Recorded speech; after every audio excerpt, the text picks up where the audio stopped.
Alors bonjour Patrick Gagny. Bonjour Noah. Merci beaucoup de nous accueillir chez vous à Lutry, au bord du Léman, pour cet entretien de la chaire Yves Oltramar. Alors pour vous présenter brièvement, vous êtes docteur en sociologie et en sciences politiques. Actuellement, vous êtes chercheur associé à l'Institut universitaire européen de Florence, ainsi que conseiller spécial au Centre pour le dialogue humanitaire. En plus de cela, vous avez aussi de nombreuses autres affiliations, comme ici à la chaire Yves Oltramar, ce qui fait de vous en quelque sorte un membre de la maison. Votre parcours de recherche impressionnant vous a amené aux quatre coins du monde, en passant par l'Asie centrale, l'Afrique du Nord et le Moyen-Orient. Ces différentes expériences de terrain vous ont aussi amené à explorer une diversité de thématiques, comme les dynamiques de mouvements sociaux, l'islam politique et les pratiques religieuses. Alors, bien que vos recherches académiques couvrent un large éventail de sujets, il me semble qu'on peut quand même déceler un concept ou une thématique qui traverse l'ensemble de vos travaux.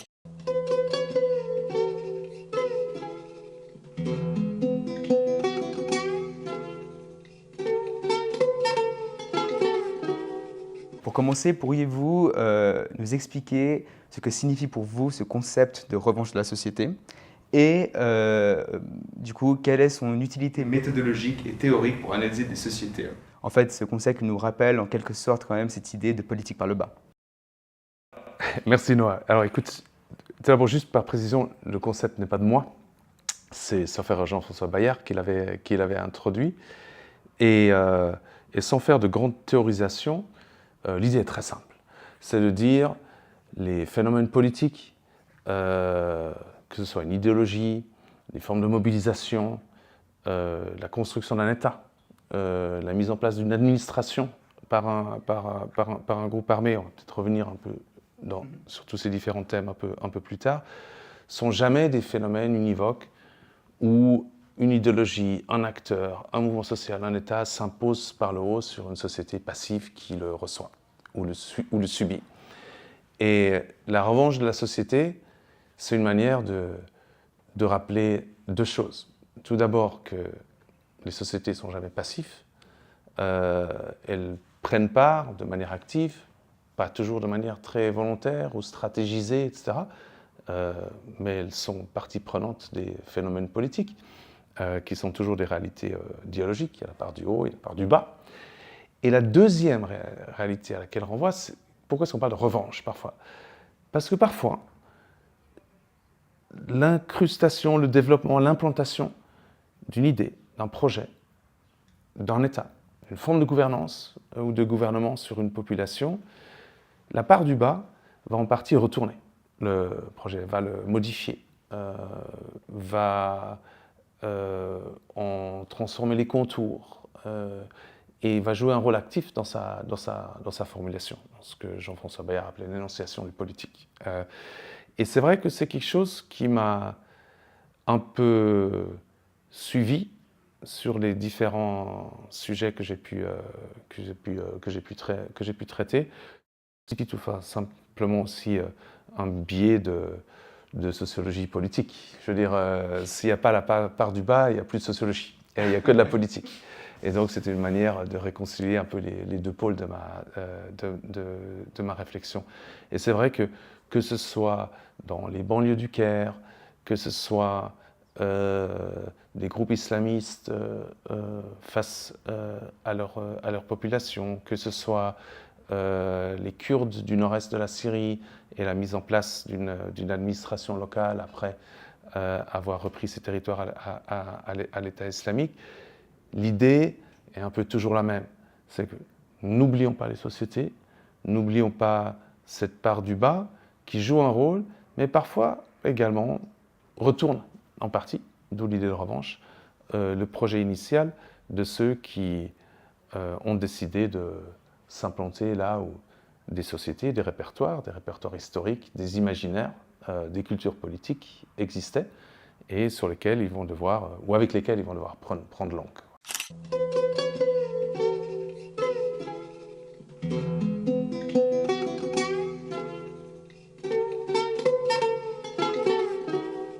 Alors peut-être pour parler un peu plus de vos terrains et vos expériences de recherche directement, donc vous avez mené un terrain approfondi en Égypte, au Caire, à travers lequel vous avez écrit 2 livres en 2005. Donc le premier qui est votre thèse, si je ne me trompe pas, L'Ordre des Caïds, qui examine très largement l'émergence de dispositifs de contrôle politique et social concomitants à la poussée néolibérale. Et le deuxième, du coup, qui est l'islam de marché, dans lequel vous examinez les nouveaux usages sociaux de l'islam à travers ce même contexte en fait, de politique économique néolibérale. Alors, même si ces deux livres abordent des thèmes et une approche différente finalement, est-ce que vous pouvez nous parler comment ce concept de revanche de la société les relie? Je pense qu'après passablement d'années à écrire et à se balader un peu dans la région, je pense que et quand on reparle de ces années qui ont passé, l'idée, c'est toujours un peu de trop rationaliser. Hein, c'est vrai qu'il y a une part d'incertitude, de hasard, de bricolage. C'est pas seulement chez les acteurs politiques, c'est chez les chercheurs aussi. Et je pense que dans cet itinéraire, la part de bricolage, je veux dire, elle joue un rôle important. Après, j'espère qu'elle n'est pas que ça. Mais l'idée, quand j'ai commencé à réfléchir sur la thèse, sur ce qu'allait donner ce bouquin, l'ordre des caïds, en fait, je cherchais un terrain. Au Caire, j'étais pas tout à fait certain. J'avais bricolé un peu des trucs sur les hommes d'affaires et les éthiques de la bienfaisance. Puis je voulais quelque chose qui soit un peu plus massif et plus cohérent. On me dit pourquoi ne pas s'intéresser à un quartier sans être tout à fait sûr à partir de quel sujet, quel type de problématique. Et j'ai commencé à me balader un peu dans les différents quartiers où j'avais des contacts, des amis, etc. Enfin, là, c'était vraiment du bricolage. On suivait un peu les potes, quoi. Et l'un d'entre eux, je veux dire, vraiment avait un peu attiré mon attention parce qu'il y avait une problématique claire qui allait avec. C'est le quartier d'Imbaba. On est en 96.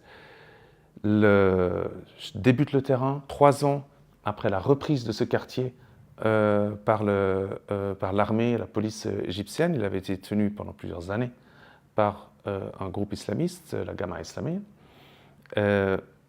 Et le quartier était intéressant parce qu'il y avait cette dynamique de transition. Ça a été tenu pendant une certaine période de temps, repris par la force et ensuite restructuré par des logiques de parti-État, en quelque sorte. Et le point de départ, en fait, c'était une interrogation toute simple et pas du tout théorisée.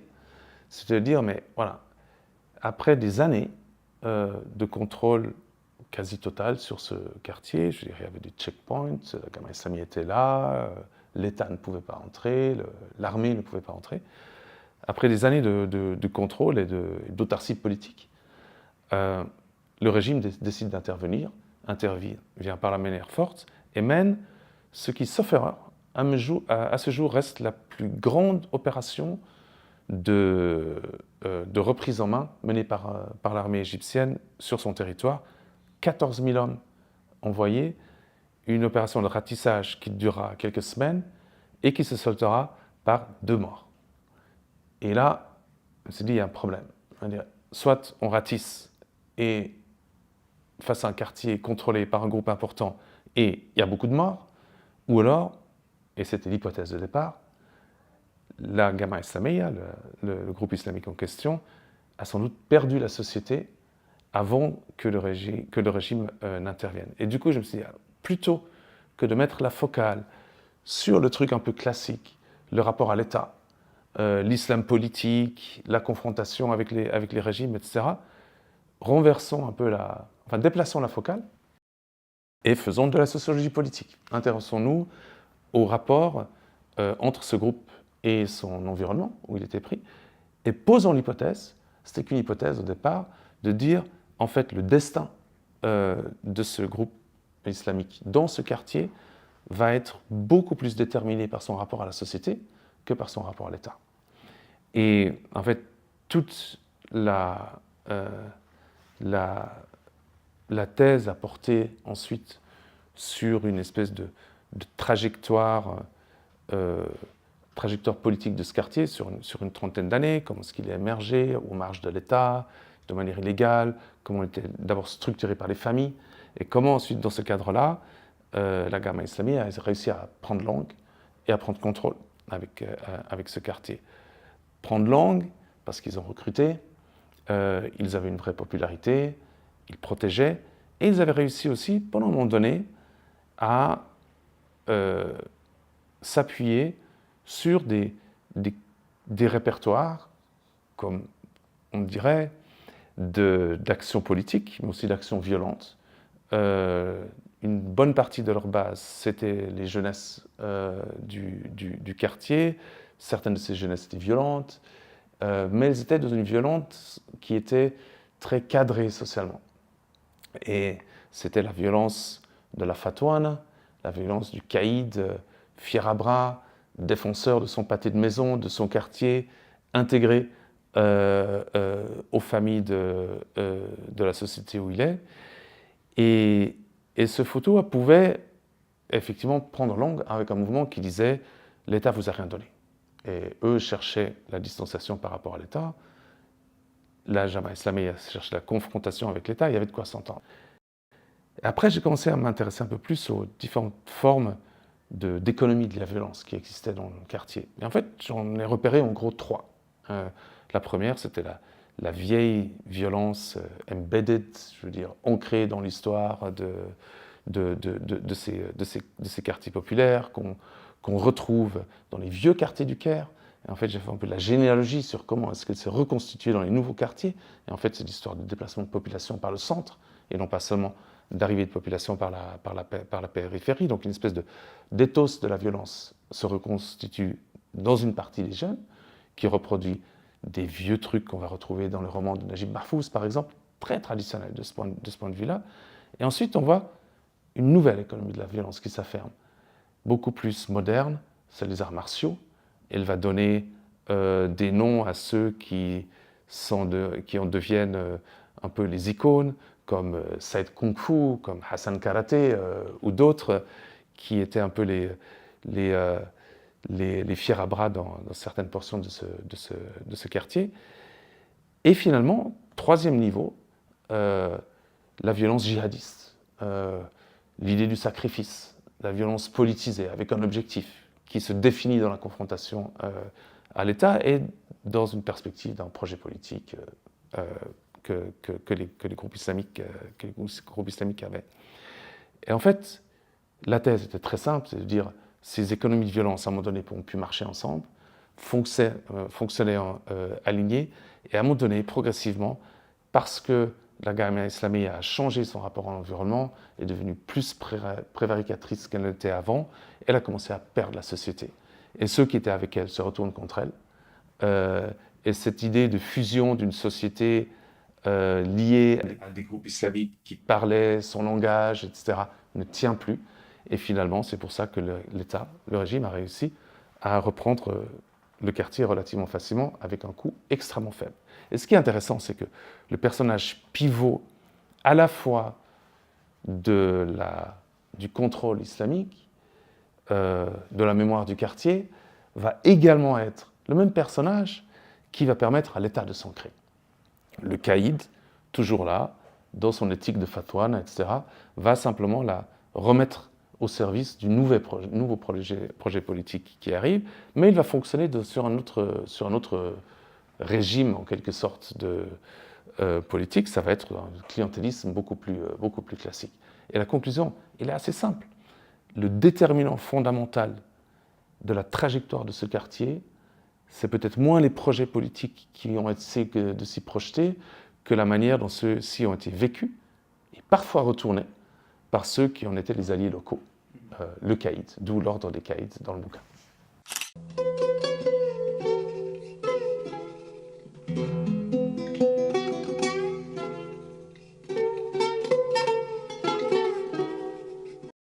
Alors peut-être pour retourner donc, sur cette idée, cet autre livre que vous avez écrit en même temps, L'Islam de marché, est-ce que vous pouvez nous expliquer comment ces dynamiques-là, qui sont finalement différentes mais relativement similaires, il me semble, se dévoilent aussi Alors,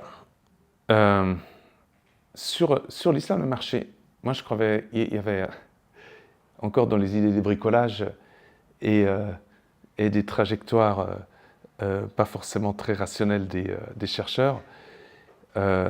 J'avais passé 4 ans à travailler à côté de ce quartier, et l'idée de recycler la thèse pour en faire ensuite des réflexions plus théoriques, etc., je n'étais pas tellement intéressé à ça.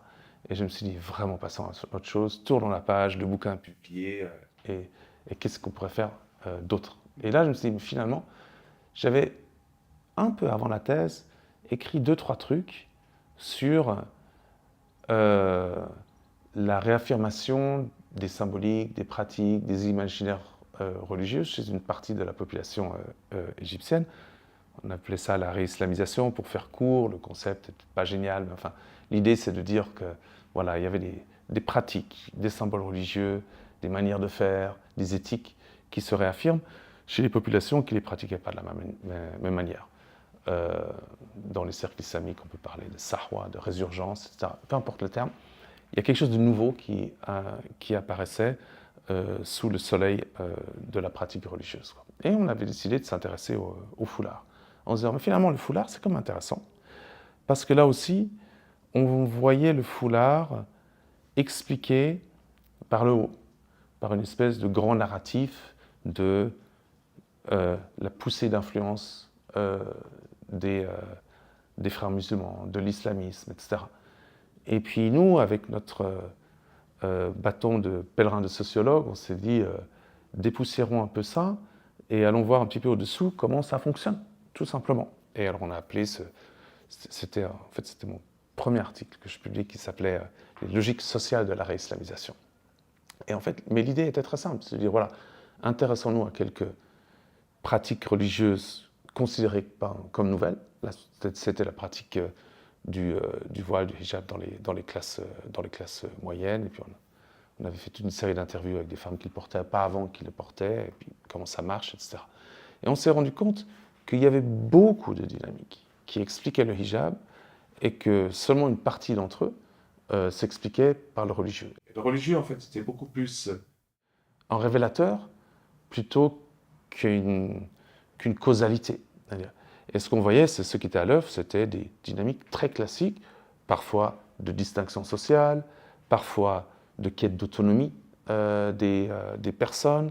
Le voile s'explique en principe par l'accès des femmes au marché du travail, sortie de l'espace domestique. Parfois, elle s'explique par l'arrivée des ruraux qui cherchent à se débarrasser de la tarha, du foulard de la campagne, pour adopter le hijab, non pas comme indice d'un surcroît de religiosité, mais d'affirmation d'urbanité. Après, on voyait également que le foulard, qui était censé être un signe en termes d'éthique, de modestie, était très souvent abordé de manière criante. Il était censé être un symbole identitaire, mais il était très souvent porté avec des signes de marque, toujours ou presque toujours occidental. Donc on voyait bien que la pratique du hijab répondait à des logiques très spécifiques de la part des utilisateurs qui, la plupart du temps, se dérobaient par rapport aux grandes explications en termes de surcroît d'influence des groupes islamistes, etc. Et donc, l'islam de marché naît de cette espèce d'impression qui est encore une fois une continuation de la manière dont je pense qu'il est intéressé à regarder les faits sociaux, c'est-à-dire intéressons-nous aux pratiques, intéressons-nous à la part du bas, intéressons-nous aux individus, intéressons-nous à comment est-ce que ça fonctionne, tout simplement. Je dis voilà, continuons un peu de serrer ce qui constitue cet objet de la réislamisation. Alors on a pris des objets sociologiques pour les expliquer, le foulard en interne, mais il y en a eu d'autres. Par exemple, il y a eu ce phénomène tout à fait passionnant de la réaffirmation et de la marchandisation des hymnes religieux, ce qu'on appelle en arabe al-anashid al-islamiyya. Et ces hymnes religieux remontent à une vieille tradition vraiment militante. C'est des trucs qui partent dans les années 70, qui émergent des cercles bien militants, que ce soit les frères, que ce soit la Jama'a Islamiyya dont on avait parlé. Au début, dans les années 70, ils étaient en termes de contenu surdéterminés par le politique, par la question palestinienne, par la question de la torture. Très souvent, certains exprimaient la souffrance et l'isolement des militants en prison. Les années 60, c'est la sortie des prisons assyriennes pour les frères. Et au début, on avait bien une surdétermination politique de cet objet, de cette réalité. Puis ensuite, quand on regarde comment ça fonctionne au tournant des années 90-2000, on voit que finalement, le Nachid, singulier de Anachid, cette chanson islamique, en fait, fonctionne plus du tout sur le même registre. Elle se dépolitise, elle parle beaucoup plus des individus, elle fusionne, très souvent avec des rythmes occidentaux. Elle met en avant une éthique très classe moyenne. Des chanteurs comme Sami Youssef, par exemple, qui était basé à Londres à l'époque, incarnait vraiment ça. Sami Youssef séduit parce que ses chants sont beaux, parce que sa voix est belle, mais aussi parce que c'est un beau mec et que les nanas aimaient le suivre pour ça. Et on se disait, voilà, finalement, le Nachid tel qu'il fonctionne actuellement, alors à l'époque, c'était 2005, il y a 20 ans, ne fonctionnait ni sur un régime politique, c'était pas porteur d'une vision politique ou d'un projet politique, ni accompagné par des groupes politiques, elle ne fonctionnait pas à l'identitaire non plus. Et alors on dit, continuons notre petite pérégrination dans les objets qui fondent cette espèce de grosse réalité qu'on appelle la réislamisation. Intéressons-nous aux nouveaux prêcheurs. 2001, 2002, 2003, ce qu'on voit émerger, c'est à la fois l'affaissement, les années passent, des vieux prédicateurs qui étaient soit proches des institutions religieuses de l'État, soit proches des frères musulmans, soit un peu entre les deux, comme Sheikh al-Ghazali, comme Sheikh Kishk par exemple. Ils disparaissent, ils décèdent, il n'y a pas vraiment de continuité qui est assurée avec eux. Et on voit arriver une nouvelle réalité, le prédicateur branché, c'est-à-dire qui parle aux jeunes avec leur langage, mais qui véhicule aussi un nouvel imaginaire. Et cet imaginaire, c'est la réalisation personnelle. Les prédicateurs, leur message, c'est de dire le salut passe non pas par un engagement collectif, enfin, c'est l'implicite, le salut ne passe pas par un engagement collectif, mais beaucoup plus par la réalisation personnelle et en partie par le succès individuel. Et on voyait, alors c'est des chercheurs, c'est des prédicateurs qui sont classe moyenne supérieure, la réussite sociale et la réussite financière est quelque chose qui est valorisé. Et là, les comparaisons commencent à s'affirmer en me disant, mais finalement, c'est pas très loin du gospel de la prospérité qu'on retrouve dans les mouvements pentecôtistes aux États-Unis, encore plus en Amérique latine. On voit le focus sur l'émotion, qui évidemment également rappelle un peu ce qui se passe outre-Atlantique. On voit ce conservatisme qui ne fonctionne plus dans un esprit militant. Et finalement, on se dit, voilà, c'est un peu la deuxième thèse qui se constituait progressivement. Cet objet-là, non seulement ne fonctionne pas à l'identitaire, mais en plus semble être en partie un relais de la globalisation que la réislamisation de l'islam était censée être un rejet. Et en fait, finalement, l'idée, c'est-à-dire réislamisation et globalisation, loin de s'opposer, peuvent parfois s'épauler l'un l'autre. Et alors, on continuait encore un petit peu notre pérégrination. Je vais arrêter la pérégrination parce que sinon, vous n'aurez plus besoin de lire l'islam de marché, parce qu'il faut quand même le lire. On a commencé à s'intéresser à cette littérature de réalisation de soi, de réalisation personnelle, qui, en Égypte, comme ailleurs, commençait à avoir passablement de succès. Et là, surprise, on se rend compte que la plupart des maisons d'édition qui allaient véhiculer traduire, reproduire cette littérature-là, sont des maisons d'édition qui sont proches des frères musulmans, qui tournent autour, on va dire, de cette espèce de nébuleuse islamiste très large. Stephen Covey, par exemple, The Seven Habits of Highly Efficient People, qui est un peu l'incarnation de ce genre de littérature-là, par exemple, elle est traduite par des groupes très proches des frères. Et on voyait que la réalisation personnelle, loin d'être simplement un objectif de vie qu'il pourrait mettre en avant, devenait une vraie idéologie de substitution par rapport au grand récit du djihad, de l'État islamique ou autre.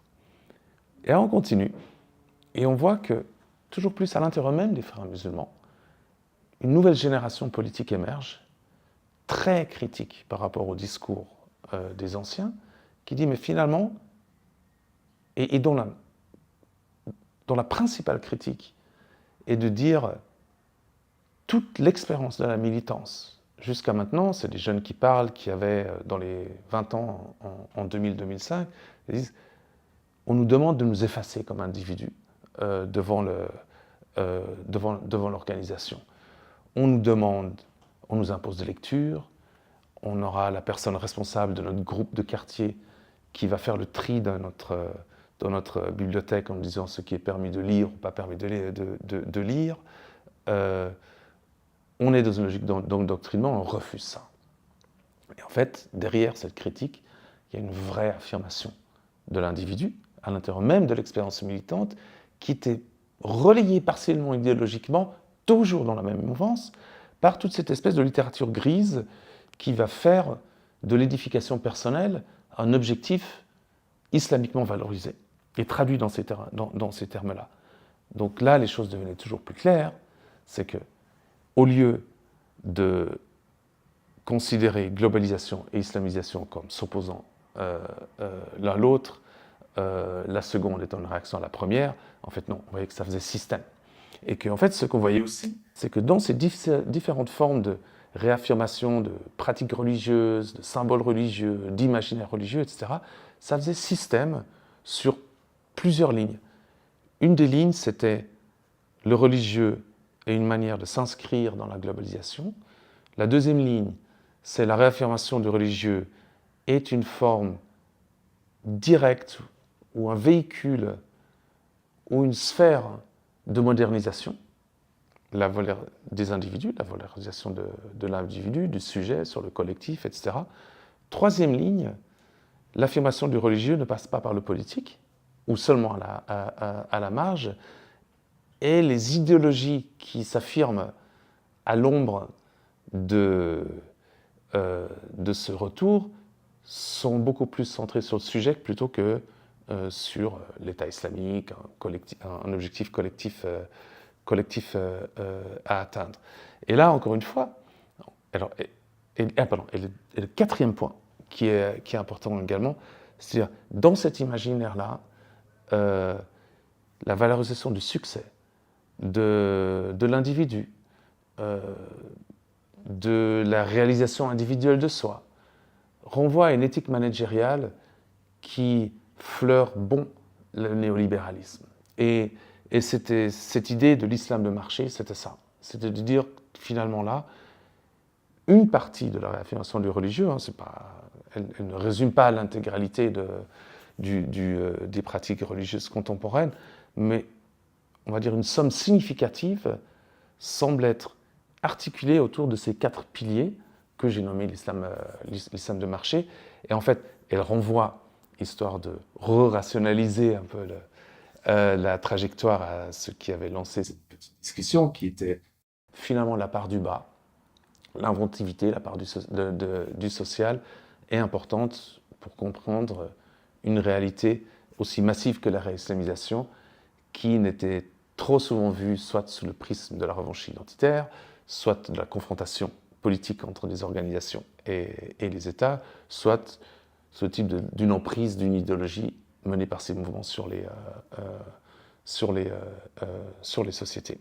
Et pour conclure là-dessus, ce qu'on a vu également, c'est que cette jeunesse qui s'est affirmée toujours plus critique à l'intérieur même des organisations liées aux frères musulmans va soit quitter le mouvement, pour une partie d'entre elles, soit trouver d'autres formes de mobilisation, et à peu près tous, on va les retrouver sur la place Tahrir en 2011, où ils affirment une double contestation par rapport au régime et l'autoritarisme du régime, mais aussi par rapport aux frères musulmans et à l'autoritarisme des frères musulmans.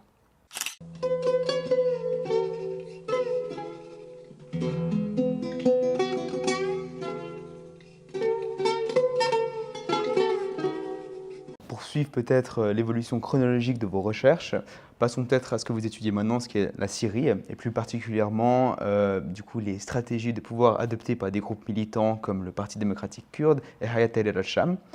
Alors, pourriez-vous peut-être nous expliquer comment est-ce que vos travaux précédents et puis l'élaboration de cette approche par le bas, et même que je dirais peut-être phénoménologique, vous ont aidé à décrypter du coup les dynamiques de gouvernance en Syrie et selon vous, quelles sont les implications en fait, de cette dynamique en Syrie, un pays trop souvent et à tort qualifié de conflit figé? Oui, alors revenons aussi à la part du hasard et à la part des bricolages chez les chercheurs. J'ai pu rejoindre la Syrie au moment où je rejoignais une organisation qui ne fait pas de la recherche, le Centre pour le dialogue humanitaire, qui est une organisation de diplomatie privée, de médiation dans les conflits armés. Et je pense que c'est un point intéressant, parce qu'on est face, après le printemps arabe et toutes les insurrections qui ont suivi un peu partout dans la région, certaines tournant en guerre civile, d'autres en reprise en main autoritaire. On est face à une région qui, du point de vue du chercheur, est beaucoup plus opaque qu'elle ne l'était il y a une quinzaine d'années avant, dans la phase pré-2011. Et quelque part, pour la recherche, c'est un vrai défi. La région est plus opaque parce qu'elle est plus dangereuse, parce que l'accès est devenu beaucoup plus problématique. De manière durable, on est dans une dynamique d'affaissement relatif de l'autorité des États, de transformation de fonctionnement de ces États, mais d'affaissement de leur autorité. On est dans une situation où les zones grises, contrôlées par des acteurs non étatiques, jouent une part importante et sans doute vont rester partie prenante des formes de gouvernement qui se construisent dans ces pays-là, à l'ombre des guerres civiles, à l'ombre des insurrections qui ont eu lieu depuis une dizaine d'années. Et donc, accéder dans ces zones est quelque chose qui est toujours plus pratique. Beaucoup de ces acteurs sont listés d'une manière ou d'une autre comme organisations terroristes. Le listage des organisations terroristes étant par ailleurs le meilleur moyen pour les États occidentaux de s'amputer d'une possibilité d'action et d'influence sur ces zones. Et donc, les casquettes universitaires, parfois, sont plus suffisantes pour aller sur place. On est également en Occident face à des dynamiques où le monde académique est beaucoup plus frileux en termes de prise de risque, pour laisser des chercheurs ou même des étudiants aller sur place. Et donc, quelque part, il devient important aussi de penser comment est-ce qu'on peut coupler une activité de recherche avec d'autres types d'engagements professionnels.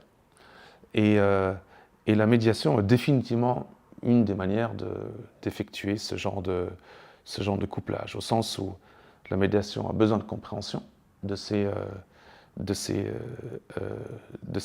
pays, de ces sociétés et des organisations ou États qui les dirigent. Et la recherche a donc, par définition, une vraie valeur ajoutée, que ce soit pour des organisations de médiation, que ce soit aussi plus trivialement pour les organisations humanitaires, qui ont également besoin de savoir où est-ce qu'elles mettent les pieds.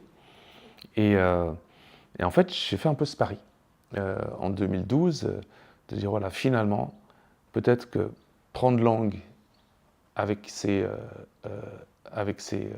pays, avec ces sociétés, peut aussi se faire via des engagements différents que des engagements de type purement universitaire.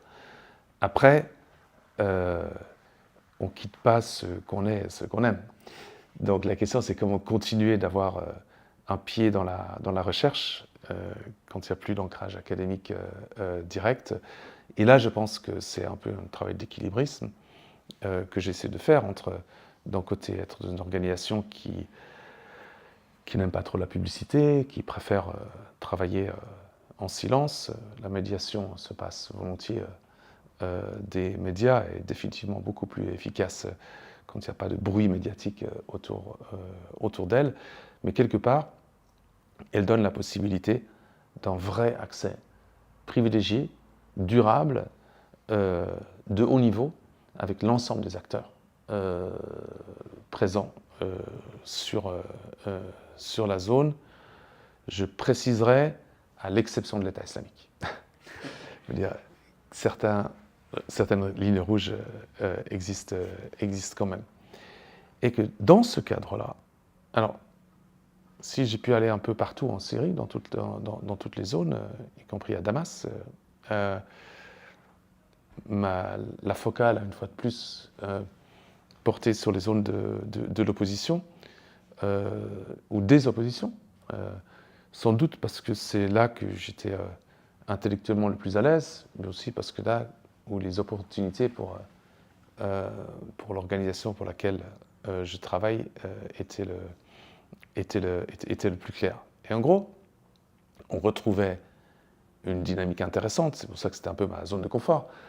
On voyait une révolution qui n'a pas abouti, en tout cas pas en son centre, elle n'a pas pris compte de la capitale, mais par contre elle a réussi à prendre contrôle de points importants du territoire, de la société et des ressources économiques qui sont présentes dans ces zones. Juste pour mémoire, maintenant, à ce jour, en 2024, les différentes oppositions, kurdes, Hayat Tahrir al-Sham, organisation islamiste, révolutionnaire, les différents groupes rebelles présents au nord d'Alep, contrôlent à peu près un quart du territoire, un tiers de la population et 80% des ressources naturelles, notamment le pétrole, le gaz et les barrages, l'eau. Donc, on est dans une phase d'enlisement, mais pas dans une phase de reconquista du régime. Donc, on s'installe dans la durée. Et ces organisations révolutionnaires qui se voulaient, qui d'abord étaient des organisations militaires, ont commencé à être contraintes à faire dans l'administration des populations, hein, dans le gouvernement. J'éviterai de parler de gouvernance pour ne pas être trop onusien dans mes concepts. Ils avaient des populations à gérer, souvent des populations importantes. Tahrir al-Sham contrôle un bassin de population de 2 à 2 millions de personnes. Les Kurdes du PID, dans l'est du pays, contrôlent un bassin de population de 3, 4 millions de personnes. C'est vraiment, évidemment, pas de recensement officiel. Et là aussi, je me suis dit, mais voilà, reprenons un peu nos vieux outils, intéressons-nous aux sociétés, et puis comment est-ce que ces sociétés interagissent avec ces organisations. Et osons un peu de comparatisme osé, au sens où Hayat Tahrir al-Sham, ex-salafiste, ex-djihadiste, ex-Al-Qaïda, islamiste définitivement, révolutionnaire, sunnite, n'a a priori pas grand-chose à voir avec le PID nationaliste, anti-impérialiste, de gauche, kurde, qui, lui, contrôle le nord-est de la Syrie. Et après, on voit que finalement, les deux se sont partiellement adaptés, on va dire, aux sociétés qui contrôlent. Et on a quand même des phénomènes assez extraordinaires. On va commencer par le PID en 2 mots. Ce sont un petit peu plus que 2 mots. Le PID est une organisation kurde, c'est la branche syrienne du Parti des travailleurs du Kurdistan, le PKK, qui profite du retrait du régime pour s'implanter dans les zones dominantes kurdes de l'Est syrien et du nord d'Alep à l'époque. Et ils implantent une micro-administration totalement embryonnaire, faite de conseils de quartier, de conseils de réconciliation, ils donnent 2-3 services de base à la population et ils recrutent. Et ensuite, en 2014, pressurisés par Al-Qaïda, par l'opposition, par l'État islamique, acculés dans leur bastion historique de Ain al-Arab, Kobani, ils choisissent d'accepter la main tendue des Américains et de s'allier aux Américains pour mener une des plus grandes opérations de contre-insurrection menée par les Américains, qui est la guerre contre l'État islamique en Syrie. Et donc on a cette espèce d'alliance bizarroïde qui va, idéologiquement bizarroïde, mais après elle fait très sens politiquement, qui va aboutir à une réalité également bizarroïde. C'est-à-dire qu'on a un parti, le PID, anti-impérialiste, anti-américain, kurde, nationaliste, qui va s'allier avec les Américains pour mener une guerre de contre-insurrection dans les zones à majorité arabe. Et ils vont progresser, reprendre des villes les unes après les autres, Tel Abyad, Menbej, Raqqa, Deir ez-Zor. Et après avoir repris Deir ez-Zor, et après avoir repris toutes ces villes, il faut gérer le service après-vente et tenir les populations, organiser les populations et s'assurer que la phase post-État islamique ne soit pas une phase de remise en route par l'organisation qu'ils avaient combattue. Et là, très vite, on voit que les projections idéologiques initiales, qui sont une idéologie libertarienne, égalitariste en termes de genre, très focalisée sur la question de la femme, va devoir composer avec des sociétés qu'elle connaît très mal. Et qu'est-ce qu'on fait dans ce cas-là quand il faut très vite reprendre en main des sociétés qu'on ne connaît pas? On va rechercher dans les vieilles recettes que les forces d'occupation ont en général toujours plus ou moins utilisées. Le tribalisme, rechercher des relations de patronage avec les notabilités locales, créer des liens avec ceux qui peuvent donner très vite de l'information sur qui était avec l'État islamique, qui était contre. C'était des considérations très terre-à-terre, très sécuritaires également. Et progressivement, ces espèces de deals initiaux avec la société vont structurer la manière dont la gouvernance, j'ai utilisé le terme, dont l'administration, les formes de gouvernance dans ces zones-là vont se structurer sur les années qui viennent. La part du tribalisme va être essentielle. Les notabilités locales courtisées, ils en avaient besoin, il fallait des relais. Et c'est les relais les plus facilement accessibles pour un mouvement qui arrivait dans les zones qui n'étaient pas ces bassins de population qu'ils connaissaient à la base. Et donc ce qu'on va progressivement se mettre en place, c'est une administration assez loin finalement du projet initial que le PID avait en tête. Alors d'un côté, il y aura les bureaux de la femme, oui, il y aura des formes de coprésidence qui vont réussir à imposer dans ces zones-là, mais finalement, l'économie politique et les piliers sur lesquels cette administration se construit sont finalement les réalités sociologiques des populations qui contrôlent, une fois de plus. Donc on dit voilà, finalement, là aussi on voit même un parti très idéologisé, qui ne voit pas son administration comme un simple pis-aller, mais comme une vraie espace. Le Nord-Est, c'est un espace de réalisation de leur utopie, finalement, ils doivent composer de manière significative avec la société. Donc, encore une fois, revanche de la société, pesanteur du social, on ne peut pas ignorer les réalités sur le terrain, sauf à perdre pied et à perdre le pari de la reconquête des hearts and minds, comme le disent les théorisateurs des théories de la contre-insurrection. À l'ouest, HTS a également muté de manière significative. HTS émerge d'une matrice salafiste djihadiste assumée. Sa première incarnation, Jabhat al-Nusra, s'est mise en place en Syrie à la fin 2011 sur mandat de Abu Bakr al-Baghdadi, qui à l'époque était à Bagdad et menait l'État islamique en Irak et au Levant. Ils vont rejoindre le mouvement ou la geste révolutionnaire en appui, Jabhat al-Nusra, le front de l'appui, et ils sont très vite divisés par rapport à l'idée même d'une révolution, s'en méfient. Al-Qaïda est un mouvement élitiste, contrairement à la Jama'a Islamiyya dont on avait parlé au Caire, qui est un mouvement social large, massivement implanté de la population. Al-Qaïda est beaucoup plus élitiste, versé dans une culture de secret, mais aussi avant-gardiste au sens léniniste du terme. Il se méfie des révolutions. Il se méfie des révolutions, de ce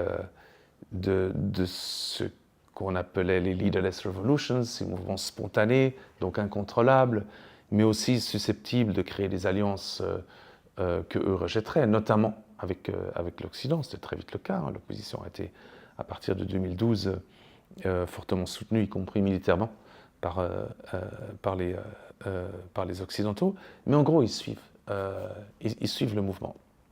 Ils s'allient à un moment donné avec Al-Qaïda, parce que s'allier avec Al-Qaïda, quand la compétition entre Al-Qaïda et l'État islamique émerge, c'était le seul moyen d'éviter l'hémorragie de militants et les véritables saignées qui avaient lieu dans le mouvement, qui perdait parfois plus de 100 militants par jour, à un moment donné où l'État islamique était vraiment le produit d'appel le plus fort dans le salafisme djihadiste, en 2014, début 2015, etc. Et donc, à un moment donné, à ce moment-là, faire acte de pragmatisme, c'était rejoindre Al-Qaïda. Le pragmatisme ne définit pas une modération. Le pragmatisme définit une adaptation au contexte. Ensuite, quelques années plus tard, le pragmatisme, dans un contexte où l'État islamique commençait à perdre pied, mais aussi où les alliances avec les autres organisations militaires présentes en Syrie devenaient plus cruciales pour le devenir du mouvement qu'avant, il décide que prendre langue avec la révolution au sens large était nécessaire et que pour ça il fallait faire des alliances avec les autres et que l'affiliation avec Al-Qaïda décidée pour contrer l'État islamique devenait contre-productive. Donc il lâche Al-Qaïda. Et à partir de là, on est en 2016, à partir de là, la rupture a été actée par un peu tout le monde et l'analyse du lâchage d'Al-Qaïda a été vue principalement en termes négatifs, au sens où c'est une perte de lien, c'est un éloignement, c'est une distanciation par rapport au shir du djihad global, de l'organisation d'Al-Qaïda également. Mais au-delà de cette geste négative, il y avait aussi une geste positive, c'était aussi reprendre langue avec les réalités locales. Et en fait, ce qu'on dit dans notre réflexion sur un petit livre qui sera, je l'espère, bientôt publié, s'appellera sans doute La Révolution silencieuse, c'est qu'il y a eu une double dynamique, une dynamique de rupture avec le djihad global, si on veut, mais également une dynamique de reconnexion avec la société, donc, ou de relocalisation, si on veut. Et la thèse du bouquin, c'est de dire, mais finalement, une organisation relativement faible qui ne peut pas s'imposer par la force sur une société qui parfois refuse sa vision religieuse, politique, etc., il est obligé de poser qu'elle. Contrairement à l'État islamique. L'État islamique n'a pas fait, ou très peu, fait de compromis avec la société, parce qu'il avait le momentum avec lui, qu'il a réussi à l'écraser, parfois, à tisser de liens positifs également, mais souvent à s'imposer par la force. Alors, Hayat Tahrir al-Sham, ex-Jabhat al-Nusra, très vite a pris la ligne stratégique de composer avec la société.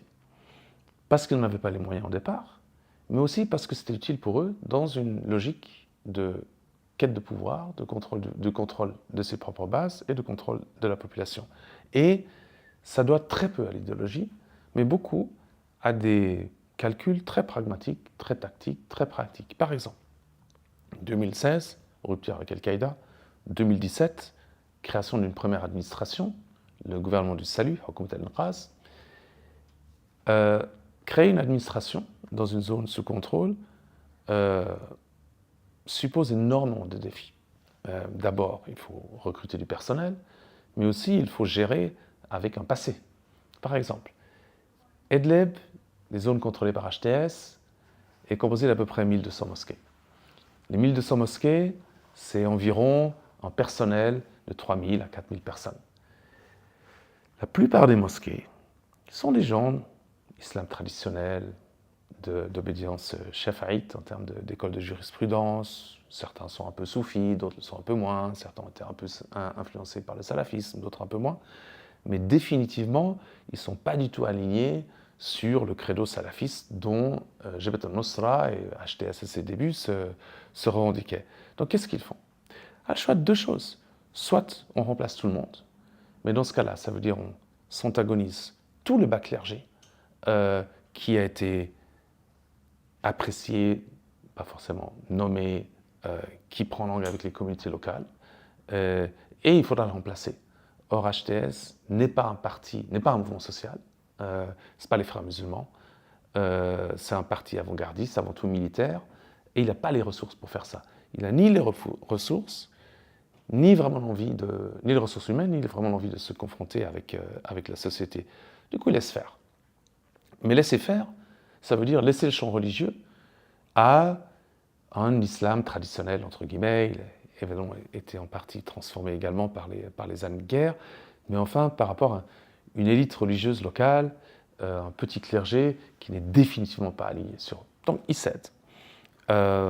Ensuite, ils se rendent compte que la rupture avec Al-Qaïda a créé beaucoup d'ennemis, à commencer par ceux qui ont refusé cette rupture. Quand ils rompt les liens, ceux qui voulaient conserver la connexion avec Al-Qaïda créent une organisation parallèle qui s'appelle Huras ad-Din, les défenseurs de la religion. L'État islamique est toujours présent en termes de réalité sécuritaire, ils avaient des cellules, ils continuent de mener une guerre de faible intensité contre HTS. Pour des objectifs de contrôle social et de contrôle politique, ils décident d'entrer en guerre contre Al-Qaïda et contre l'État islamique, notamment parce que, par pragmatisme, encore une fois, politique, cette fois-ci, ils acceptent l'entrée de la Turquie sur leur territoire, qui, à partir de 2018, de manière beaucoup plus notable 2020, vont construire Idlib en glacis sous protection turque. La Turquie, en 2016, était encore décrite par HTS comme étant une armée athée, Jaish al-Malahida. Là encore, il faut réviser les positions. Et là, on est dans une logique de cercle vertueux, en quelque sorte, où une multiplication de concessions, toutes tactiques, plus ou moins, c'est-à-dire concession des mosquées au bas clergé, nécessité de se confronter avec les groupes compétiteurs salafistes djihadistes, Al-Qaïda d'un côté, Huras ad-Din ou l'État islamique de l'autre, passer des deals avec l'État turc pour assurer la protection de Idlib dans un contexte où HTS n'arrivait plus à tenir face aux pressions du régime, des impératifs de gouvernance. Qu'est-ce qu'on fait avec les chrétiens, avec les Druzes qui sont présents sur place? HTS décide la normalisation. Il lance un programme de restitution des biens biens immobiliers, terres, etc., entame lentement un processus de réconciliation avec les Druzes. Jabhat al-Nusra, en 2013, avait entré en confrontation forte, avait fait un massacre où ils avaient tué plus d'une vingtaine de personnes dans un petit village qui s'appelle Qalb el-Louza, et fait ça pour plusieurs raisons. La première raison, c'est qu'ils veulent s'imposer comme étant le nouvel hégémon à l'intérieur des zones contrôlées par l'opposition. Et pour ça, ils ont besoin d'être un produit d'appel qui s'étend au-delà de leur base islamiste. Ils veulent être un leader pour tous les Syriens. Et, comme très souvent dans ces cas-là, le rapport aux minorités devient en quelque sorte instrumentalisé par une quête hégémonique de ce mouvement. Sauf que cette instrumentalisation a aussi des coûts pour le mouvement. On ne peut pas, d'un côté, tendre la main aux chrétiens et aux Druzes et leur dire, vous savez, pas de contraintes en religion, sans que ce que Abu Mohamed Jolan, le leader de HTS, a dit publiquement devant caméra aux Druzes dans l'été 2022, si je ne me trompe pas. On ne peut pas faire ça sans que susciter des résistances à l'intérieur du mouvement. Et c'est là où il y a une dynamique de cercle vertueux, en quelque sorte, qui se met en place. C'est que plus on fait des adaptations tactiques, plus on suscite des résistances, et plus il y aura, par des nécessités de cohésion militante ou organisationnelle, nécessité de réprimer. Et donc on a un cycle d'ouverture tactique, répression interne, qui va refaçonner le mouvement sur maintenant une période de plus de 5 ans. Et on arrive à une situation, et c'est un peu la thèse du bouquin, c'est que la relocalisation est également une déradicalisation. On arrive à une situation où, les oppositions internes maintenant sont suffisamment faibles pour que le mouvement puisse continuer la dynamique de transformation à moindre coût. On va vers des élections, ce qui est encore un tabou de plus qui se brise. Mais également, le mouvement peut s'affirmer de manière beaucoup plus cohérente dans son rapport avec les populations à Idlib. Il vise à terme à consolider une relation politique avec la Turquie. Pour l'instant, une espèce de se regarde en chien de faïence, il y a un peu d'entente minimum sur le plan militaire, ils sont là dans les mêmes zones. Mais de facto, on est sur une réalité idéologique stabilisée. Les résistances internes ont diminué de manière plus que conséquente, ce qui facilite la transformation.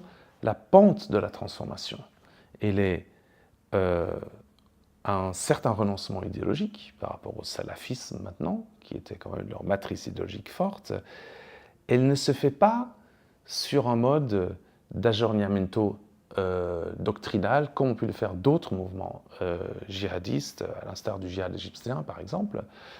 Mais de facto, ce qu'on voit, c'est qu'un nouveau paysage idéologique se constitue sans qu'il y ait une grande doctrine qui s'affirme, mais en silence et par le bas, en quelque sorte, largement en résultat de l'impact croisé des relations avec les populations, des impératifs d'administration ou de gouvernement, mais aussi des objectifs stratégiques de long terme qui supposent, on va dire, un minimum de bonnes relations avec la Turquie et quelque part la volonté de se mettre dans un axe anti-iranien, anti-russe, etc.